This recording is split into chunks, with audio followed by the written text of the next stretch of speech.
বাংলা তো বেদখল হয়েছে, এবার দিল্লিও বেহাত হলো।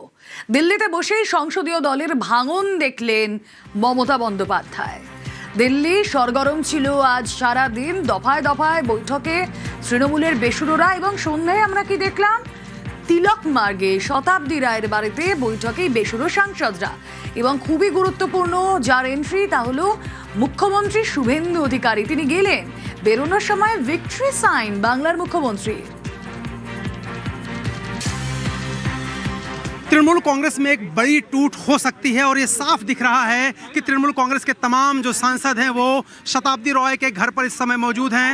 और वहाँ पर देखिए आए थे पश्चिम बंगाल के मुख्यमंत्री शुभेंदु अधिकारी इस समय जा रहे हैं यहाँ से मुलाकात करके, मिल के जो तमाम देखिए इन्होंने वी साइन भी किया, जीत का साइन दिखाया है। यानी तृणमूल कांग्रेस में एक जो बड़ी टूट की आशंका पहले से थी वो अब लगभग तय हो गई है। न सिर्फ राज्यसभा बल्कि लोकसभा के भी तमाम सांसद अलग गुट बना करके और तृणमूल कांग्रेस को दो फाड़ करने की पूरी रणनीति बना चुके हैं।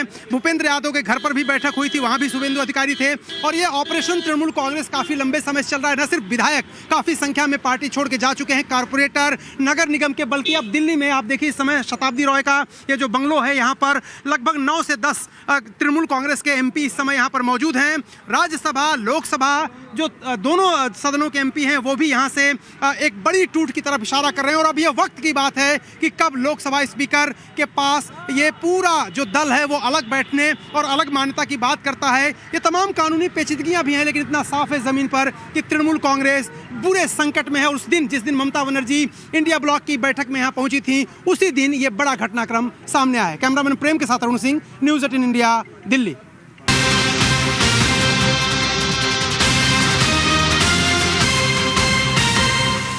রাজ্য কেন্দ্রের সঙ্গে সব রকম সহযোগিতা, বাংলার উন্নয়ন ও দেশের নিরাপত্তার স্বার্থে একজোট, মন্তব্য কাকলি ঘোষ দস্তিদার।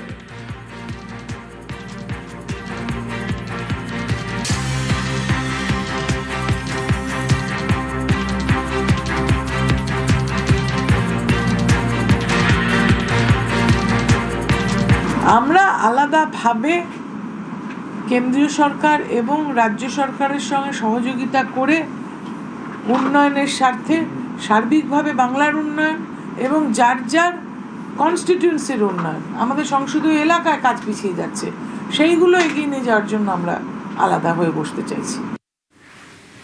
দিল্লিতে দফায় দফায় বৈঠকে বেসুরো সাংসদরা, সন্ধ্যের ছবি দেখালাম, শতাব্দী রায়ের বাড়িতে পৌঁছে যান শুভেন্দু অধিকারী।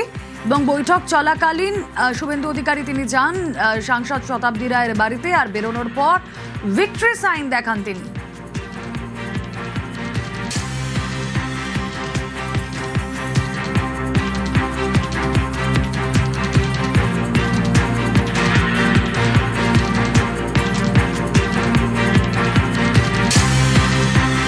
আজকে একজন 3 ইঞ্চি সাংসদ বলছেন যে মানুষের ভোটে আমাকে মনে করার চেষ্টা করছেন। আমি যখন প্রথম নির্বাচনে লড়েছি 96 সালে, তখন উনি বোধহয় জন্মাননি। এতটা আস্পর্ধা হয় কি করে যে একজন বয়োজ্যেষ্ঠ মানুষের পরিপক্কতা, অভিজ্ঞতা, তার রাজনৈতিক বিচক্ষণতাকে টুইটারে চ্যালেঞ্জ করছে? এটা ঠিক নয়। কিন্তু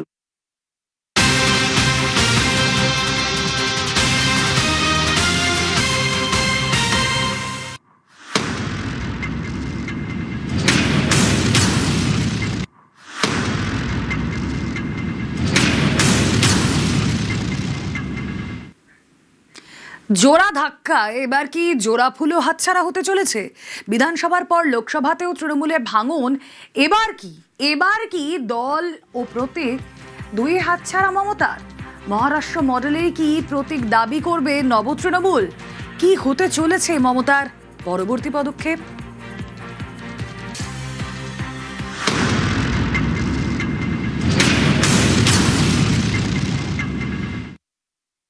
দুটো আইনসভায় ভাঙন দেখলেন মমতা বন্দ্যোপাধ্যায়। এবার কি জোড়া ফুলো হাতছাড়া? বিধানসভার পর লোকসভাতেও যে ভাঙন দেখা গেল, তৃণমূলে যে ভাঙন দেখা গেল, এবার তাহলে কি এই দল এবং প্রতীক দুই হাতছাড়া মমতার? মহারাষ্ট্রে আমরা 2022-এ যে ছবি দেখেছিলাম, প্রতীক চলে গিয়েছিল শিন্ডে শিবিরের কাছে, সেই মহারাষ্ট্র মডেলেই কি এবার প্রতীক দাবি করবে নব তৃণমূল? কথা বলবো সহকর্মী কৌশিক দাশগুপ্ত রয়েছেন সঙ্গে। কৌশিক, বিধানসভার পর লোকসভা যে সম্ভাবনাগুলো ছিল একটার পর একটা সেটাই ঘটছে, এবার এই নবতৃণমূল কি করতে পারে? একদমই, যেদিনকার বিধানসভায় নবতৃণমূল ফুটলো সেদিনকাই আমরা বলেছিলাম যে পিকচার আবি বাকি হ্যায়, বিধানসভায় যা হচ্ছে সেটাই হতে চলেছে লোকসভায়, এবং সেই ঘটনাটাই ঠিক ঘটছে। লোকসভাতেও নবতৃণমূল। এরপর প্রশ্ন, এরপর কি? বিধানসভা হয়ে গেল, লোকসভা হয়ে গেল, এরপর কি?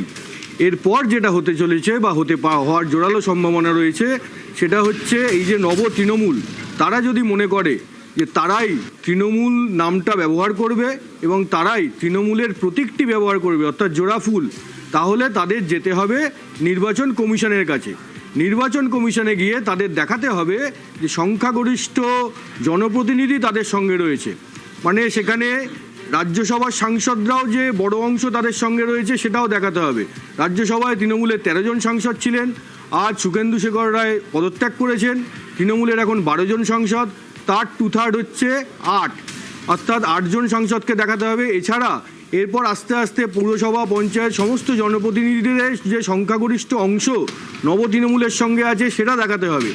শুধু জনপ্রতিনিধি নয়, তৃণমূলের যারা নেতা, যারা পদে রয়েছেন, সেই পদে যারা রয়েছেন এরকম নেতাদেরও সংখ্যাগরিষ্ঠ যে তাদের সঙ্গে রয়েছেন সেটা দেখাতে হবে।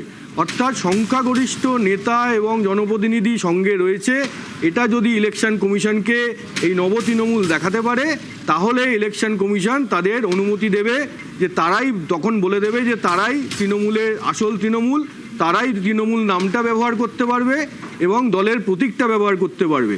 এবং সেটা হলে মমতা বন্দ্যোপাধ্যায়ের তৈরি করা তৃণমূল আর মমতা বন্দ্যোপাধ্যায়ের হাতে থাকবে না, তৃণমূল নামটাও তার হাতে থাকবে না, তৃণমূলের জোড়া ফুলের প্রতীকও তার হাতে থাকবে না। এর পাশাপাশি যেটা হবে, এই যে লোকসভায় যেটা, এরা যদি এই 20 জন বা 21 জন বা আরও বেশিরভাগ সাংসদরা যদি একজোট হয়ে আলাদা একটা ব্লক তৈরি করেন, নবতৃণমূল তৈরি করতে পারেন, তাহলে সবার আগে যেটা হবে সেটা হচ্ছে লোকসভায় তৃণমূলের দলনেতা যে পদটি অভিষেক বন্দ্যোপাধ্যায়ের হাতে আছে সেটা তার হাতছাড়া হবে। বেশ, তাপস রায় কি বলছেন একবার শুনবো। দলটাই উঠে যাবে, আর সংখ্যা বাড়লো আর না বাড়লো, এবং দল যত তাড়াতাড়ি উঠে যায় তত মঙ্গল, গণতন্ত্রের মঙ্গল, সমাজের মঙ্গল, পশ্চিমবাংলার মঙ্গল, দেশের মঙ্গল। এইসব দলের আড়ালে সমস্ত তো বদমাইশ নানান ধরনের পেশায় নিযুক্ত মানুষরা তাদের কার্য হাসিল করতে আসে, তো সুতরাং সেটা পারবে না, সেটার জন্য মঙ্গল। এই সংসদীয় দলও কি হাতছাড়া হচ্ছে মমতা বন্দ্যোপাধ্যায়? এর পাশাপাশি যে প্রশ্নটা জোরালো হচ্ছে তা হলো লোকসভার দলনেতা কে ছিলেন? অভিষেক বন্দ্যোপাধ্যায়। লোকসভা দলনেতার পদও কি হারাচ্ছেন অভিষেক? কারণ এই যে বেসুরো সাংসদরা তারা বারবার অভিষেকের বিরুদ্ধেই সরব হচ্ছেন, অভিষেককে তারা নেতা মানতে নারাজ। লোকসভায় কাকলিকে নেতা বেছেছেন বেসুরোরা, এবং লোকসভা ডেপুটি লিডার হচ্ছেন শতাব্দী রায়। অভিষেকেই বিক্ষোভ এই বেসুরোদের। সরাসরি চলে যাই, আবির রয়েছেন সঙ্গে। আবির, আমরা ডে 1 থেকে দেখছি তৃণমূলে ভরাডুবির পর প্রত্যেকে সরব হচ্ছেন অভিষেক বন্দ্যোপাধ্যায়ের বিরুদ্ধে। অভিষেক বন্দ্যোপাধ্যায়কে তারা নেতা মানতে আর চাইছেন না। অভিষেকের ওপর এই ক্ষোভের কারণ কি? দেখো, আজকে কিছুক্ষণ আগেও বিধানসভার বিরোধী দলের নেতা বলছিলেন যেখানে সং আছে গঠন নেই, যেখানে সংগঠনকারী কোনো অস্তিত্ব নেই। একই সঙ্গে তাদের বক্তব্য হচ্ছে যে লোকসভার মধ্যেও একাধিক নেতারা যারা রয়েছেন, সাংসদরা যারা রয়েছেন, তাদেরকেও গত কয়েক বছর ধরে কি অস্বস্তিকর পরিবেশ পরিস্থিতির মধ্যে দিয়ে তাদেরকে কাজ করতে হয়েছে, সেটা যদি তাদের সাথে কথা বলা যায় তাহলেই বুঝতে পারা যাবে। এবং সুখেন্দু শেখর রায়ের আজকে ইস্তফার কারণ ব্যাখ্যা করতে গিয়ে সেই প্রসঙ্গের কথা তুলে আনেন। তুমি জানো, প্রথমত হচ্ছে এক, সিদ্ধান্ত চাপিয়ে দেওয়া; 2, কোনো আলোচনাতে কারোর মতামত না শোনা, নিজের মতো করে আলোচনা করা এবং সেটাই যাতে কার্যকর করা সেই বিষয়ে চাপ তৈরি করা; তৃতীয়ত তাদের বক্তব্য যে সরাসরি কথা বলার কোনো জায়গাতেই তো থাকে না, গোটাটাই নির্ভরশীল হয়ে পড়েছিল হচ্ছে আইপ্যাকের, এবং আইপ্যাক যাকে স্থির করতেন, যার কথা বলে দিতেন, তাকে দিয়েই চালানো হতো। এবং এই প্রসঙ্গে কিছুক্ষণ আগে একটা অভিযোগের কথাও শোনা যাচ্ছিল বিরোধী দলনেতার কথাতে। তার বক্তব্য যে দলেরই একজন শ্রমিক সংগঠনের সভাপতি ছিলেন, তাকে অভিষেক বন্দ্যোপাধ্যায়ের ঘনিষ্ঠ বালির কৈলাস মিশ্র চাননি, তাই তাকে সরিয়ে দেওয়া হয়েছিল। এবং তিনি রেফারেন্স দিয়ে বলছেন লোকসভার মধ্যেও একাধিক সাংসদদেরকে এই ধরনের অবস্থার সম্মুখীন প্রায় বিভিন্ন সময় ধরে হতে হয়েছে। এবং এবং তারা যদি মনেও করতেন এই বিষয় নিয়ে মুখ খুলবেন, মুখ খোলার কোনো জায়গায় নেই, কারণ তাদের কথা শোনার মতোই কেউ ছিলেন না। ফলে যে পুঞ্জীভূত ক্ষোভ যেটা তৈরি হচ্ছিল, যে রাগ তৈরি হচ্ছিল, তারই একটা বহিঃপ্রকাশ এই নির্বাচনের ফল প্রকাশের পর দেখতে পাওয়া যাচ্ছে। এবং সে কারণে দেখতে পাওয়া যাচ্ছে যে একের পর এক সাংসদরা তারা এইভাবে বিদ্রোহ ঘোষণা করলেন এবং তারা সরে গেলেন। যে সংখ্যাটা এই মুহূর্তে রয়েছে 20, তৃণমূলের একটি সূত্রের খবর, যেটা আজ রাতের মধ্যেই সংখ্যাটা আরো বৃদ্ধি পেতে চলেছে, হয়তো আগামীকাল দুপুরের মধ্যে আরো সংখ্যা বৃদ্ধি পাবে। ফলে একদিকে বিধানসভার মতো আইনসভাতে সেখানে সংখ্যা বৃদ্ধি পাচ্ছে, অন্যদিকে লোকসভাতেও সংখ্যা বৃদ্ধি পাচ্ছে, এবং আগামী দুদিনের মধ্যে রাজ্যসভাতেও একই রকম পরিস্থিতি বা ঘটনা ঘটতে চলেছে। সেটাই আগাম জানাচ্ছেন যারা তৃণমূল কংগ্রেসের এই মুহূর্তে অন্য ব্লক অর্থাৎ বিক্ষুব্ধ ব্লক তৈরি করেছেন তারাই। বেশ, আমরা একটু শুনি বিরোধী দলনেতা ঋতব্রত বন্দ্যোপাধ্যায় তিনি কি বলেছেন, তার পাশাপাশি বেসরো সাংসদ শর্মিলা সরকারের এক্সক্লুসিভ রিয়াকশন। আরে পদ থাকলে তবে তো ত্যাগ হবে, পদই নেই কিসের ত্যাগ, সঙ্গই নেই কিসের গঠন, সং পুরো গঠন। পদত্যাগ তো করতে গেলে পদ থাকতে হবে, পদই তো আর থাকবে না যা শুনছি। মক পার্লামেন্ট তৈরি করলে তাতে পদ থাকতে পারে। কুইজ মাস্টার যদি একটা মক পার্লামেন্ট বসাবার ব্যবস্থা করেন, নকল বুদ্ধিঘর তৈরির যদি ব্যবস্থা করেন, হতে পারে। আমরা অনেকজনই এর মধ্যে আছি যারা বিদ্রোহ ঘোষণা আগে থেকেই করছিলাম, একটু একটু করে নিজেদের মধ্যে ভীষণ ক্ষোভ জন্মাচ্ছিল, এবং আমার মনে হলো যে এটা হাই টাইম। কারণ কিন্তু এটা না একদিনের এটা প্রতিফলন নয়। তৃণমূল কংগ্রেস আর একটা ব্লক আমরা তৈরি করছি, আমরা সেখান থেকে আমরা ওদের সাথে বসবো না। আগে তৃণমূল যা ছিল আমরা তাদের থেকে নিজেদেরকে আলাদা করে নিই। আজকে আমরা অনেক নিজেদের মধ্যে কথা বলে সবার দেখলাম, সবারই মানে ভীষণ রকমের ইস্যু ছিল, কিন্তু কেউ বলে উঠতে পারতো না। তাহলে আপনাদের দলনেত্রী কে হবেন এখন? এআইটিসি আমাদের চিফ হুইপ ছিল, তিনি আছেন কাকলি ঘোষ দস্তিদার, এবং ডেপুটি লিডার শতাব্দী আছে। 15 বছর ধরে সরকার চালিয়েছেন। 1998-এ তৃণমূল কংগ্রেস গঠন করেছেন। বিরোধী দলনেত্রী হিসেবে প্রচুর আন্দোলন করেছিলেন। কিন্তু সেই মমতা বন্দ্যোপাধ্যায় যখন দিল্লি গেলেন একের বিরুদ্ধে এক লড়াই করার মনোভাব নিয়ে, সেখানে গিয়ে মমতা বন্দ্যোপাধ্যায়কে একা হয়ে যেতে হলো। ক্ষমতাহীন মমতা, একা মমতা। এবার তিনি কি করবেন? কথা বলবো, কৌশিক দাশগুপ্ত রয়েছেন সঙ্গে। কৌশিক, দেখো, যেটা ঘটছে সেটা একটা অভূতপূর্ব ঘটনা। একটা দল ক্ষমতার থেকে সরে গেল, ক্ষমতা হারালো, সঙ্গে সঙ্গে দেখা কি গেল যে 80 জন বিধায়কের মধ্যে 60 জন বেরিয়ে যাচ্ছে। তারপর 28 জন সাংসদের মধ্যে দেখা যাচ্ছে 20 জন বেরিয়ে যাচ্ছে। মানে এরকম ঘটনা সচরাচর ঘটে না, এক অভূতপূর্ব ঘটনা। এবং যেটা দেখায় এখন প্রশ্ন হচ্ছে, একটাই প্রশ্ন বারবার অনেকের মনে ঘুরপাক খাচ্ছিল, সেটা হচ্ছে মমতা বন্দ্যোপাধ্যায় কী করবেন, নব তৃণমূল কী করবে, মোটামুটি একটা আঁচ পাওয়া যাচ্ছে। কিন্তু মমতা বন্দ্যোপাধ্যায় আবার কী করবেন, সবারই প্রশ্ন ছিল মমতা বন্দ্যোপাধ্যায় কি দল রাখবেন না অভিষেক রাখবেন। কারণ অভিষেকের বিরুদ্ধে তো ক্ষোভের পাহাড়, যে কোনো একটাকে বেছে নেবেন কি। তাতে দেখা গেল তিনি অভিষেকের পাশেই এখনো পর্যন্ত রয়েছেন। তাহলে এখানে আরও একটা প্রশ্ন যেটা উঠছে, যে অভিষেকের পাশে থেকে তিনি কি নতুন করে আবার দল তৈরির কথা ভাববেন।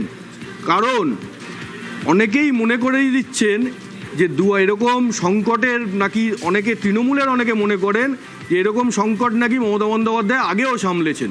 কীরকম সেটা না, 2004 সাল লোকসভা ভোট মমতা এক হয়ে গেল, একজনই সাংসদ মমতা বন্দ্যোপাধ্যায়।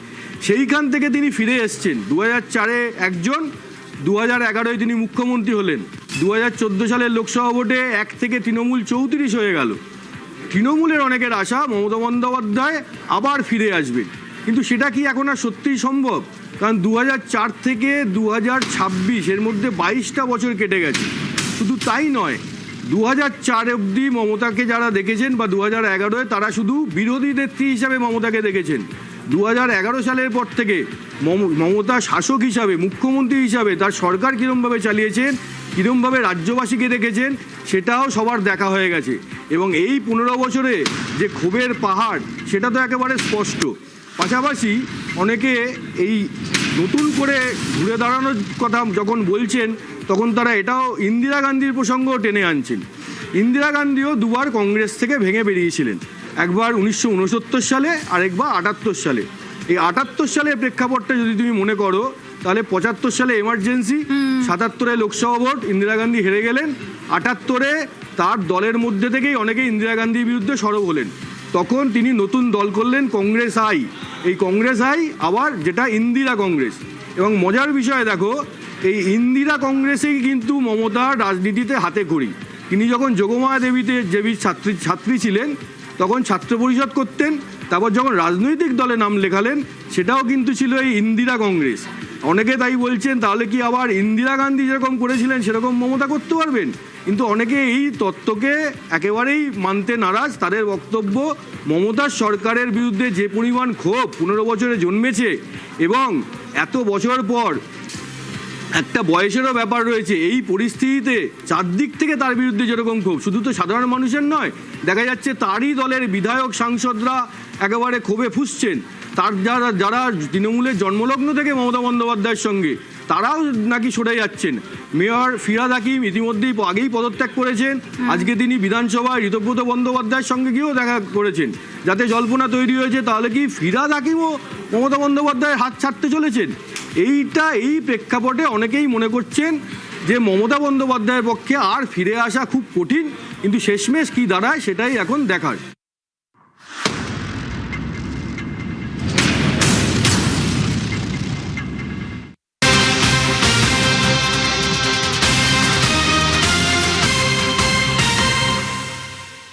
বেসুরো বৈঠকে ববি বিধানসভায় বিরোধী দলনেতা ঋতব্রতর সঙ্গে বৈঠক করেছেন ফিরহাদ হাকিম।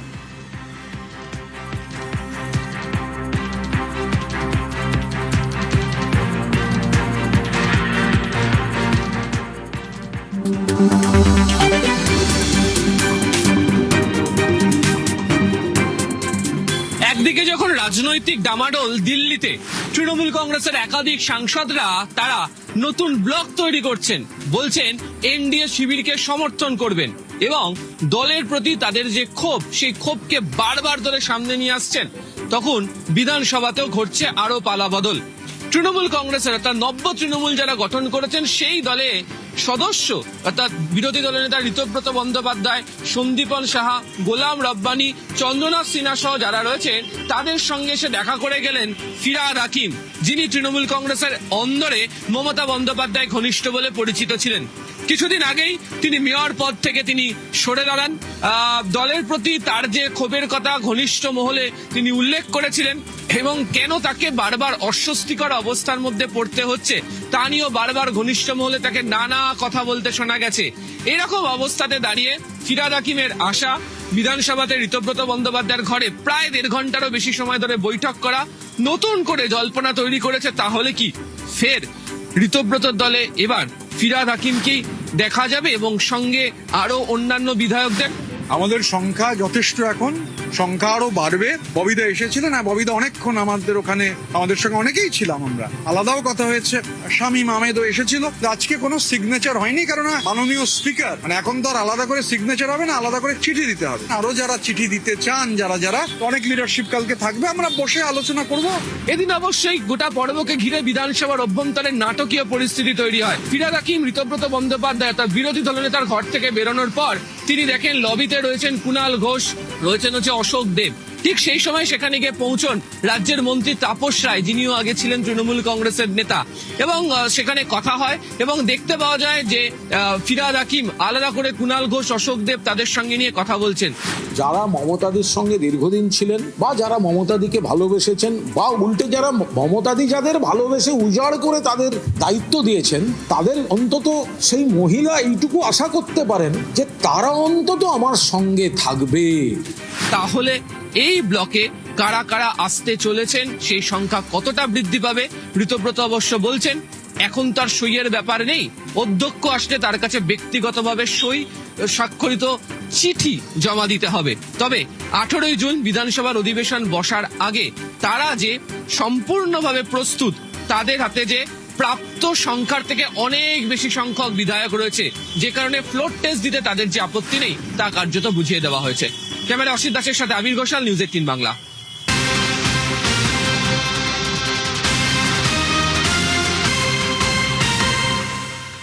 পূর্ব মেদিনীপুরেও কলকাতা দিল্লি মডেল, বিজেপির সঙ্গে বৈঠকে তৃণমূল জেলা পরিষদ সদস্যরা। আজ জেলা পরিষদের অফিসে দুপক্ষের বৈঠক, আর সেখানে কি হলো সুজিত ভৌমিক রয়েছেন সঙ্গে। সুজিত,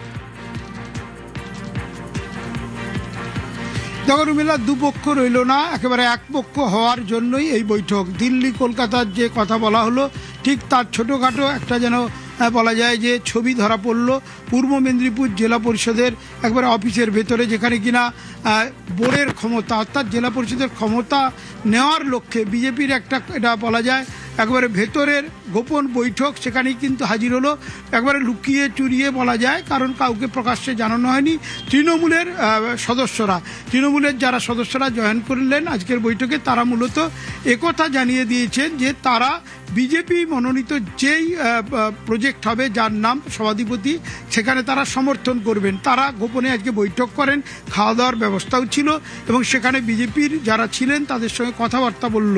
এবং তুমি জানো যে উত্তম বারিক সভাধিপতির পদ থেকে তৃণমূলের তিনি পদত্যাগ করেছেন, তারপরে খালি হয়েছে সহসভাধিপতি সুহাসিনী কর, তিনিও পদত্যাগ করেছেন। তাই নতুন সভাধিপতি এবং সহসভাধিপতি কে হবে সেই দিকেই যখন তাকিয়ে রাজনৈতিক মহল রুমেলা, তখন এই বৈঠক ক্লোজ ডোর বৈঠক সেটা হলো তমলুকের নিমতৌড়িতে এবং বলা যায় জেলা পরিষদের হলের ভেতর, এবং খাওয়া দাওয়াও ছিল, বৈঠক হলো এবং সেখানেই বৈঠকে সিদ্ধান্ত হয়েছে বিজেপির তরফে যে নাম প্রস্তাব করা হবে তারা সমর্থন করবে। বেশ।